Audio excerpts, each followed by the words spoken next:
7 September रोजी वर्षातील शेवटचे आणि दुसरे चंद्रग्रहण होणार आहे. हे चंद्रग्रहण भारतातही दिसेल, त्यामुळे सूतक काळ देखील वैध असेल. आज आपण ग्रहणाच्या काळात गरोदर महिलांनी, वृद्ध व्यक्तींनी तसंच लहान बालकांनी काय करावं व काय करू नये याबद्दल जाणून घेणार आहोत. तसंच हे ग्रहण केव्हा लागणार आहे, किती वाजता ग्रहण काळ सुरू होणार आहेत याबद्दल सविस्तर जाणून घेणार आहोत. नमस्कार, मी आदित्य दीपक जोशी बोलते. खग्रास चंद्रग्रहण कधी दिसणार आहे व त्याचे नियम कसे पालन करावे? गर्भवती स्त्रिया, वृद्ध, आजारी, अशक्त अशा लोकांनी कुठल्या प्रकारचे नियम पालन करावे, आज आपण ही माहिती करून घेऊयात. 7 सप्टेंबर 2025 या दिवशी आपण बघूया की ग्रहणाचे नियम कसे पालन करावेत. जसं की 9:57 ते 1:27 या काळात ग्रहणाचा कालावधी आहे.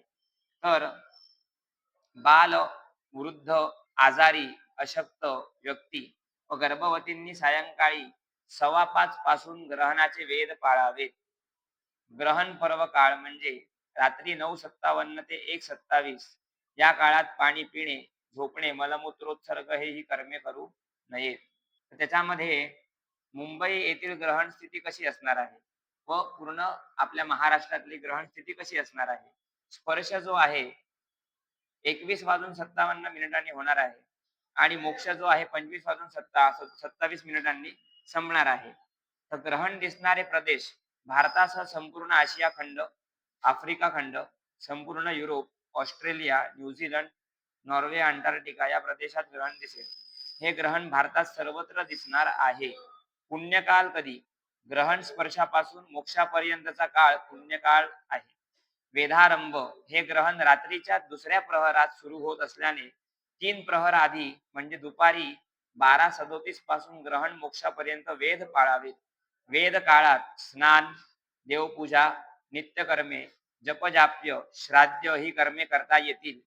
वेद काळात भोजन निषेध आहे म्हणून अन्न पदार्थ खाऊ नयेत. मात्र वेद काळात इतर आवश्यक असे पाणी पिणे, मलमूत्रोत्सर्ग, झोप घेणे ही कर्मे करता येतात. बाल, वृद्ध, आजारी, अशक्त व्यक्ती व गर्भवतींनी सायंकाळी 4:15 पासून ग्रहणाचे वेध पाळावेत.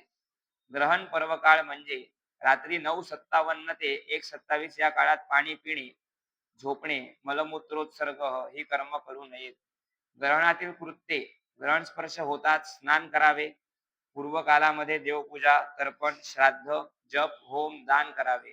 पूर्वी घेतलेल्या मंत्राचे पुरस्चरण चंद्रग्रहणात करावे. ग्रहण मोक्षानंतर स्नान करावे.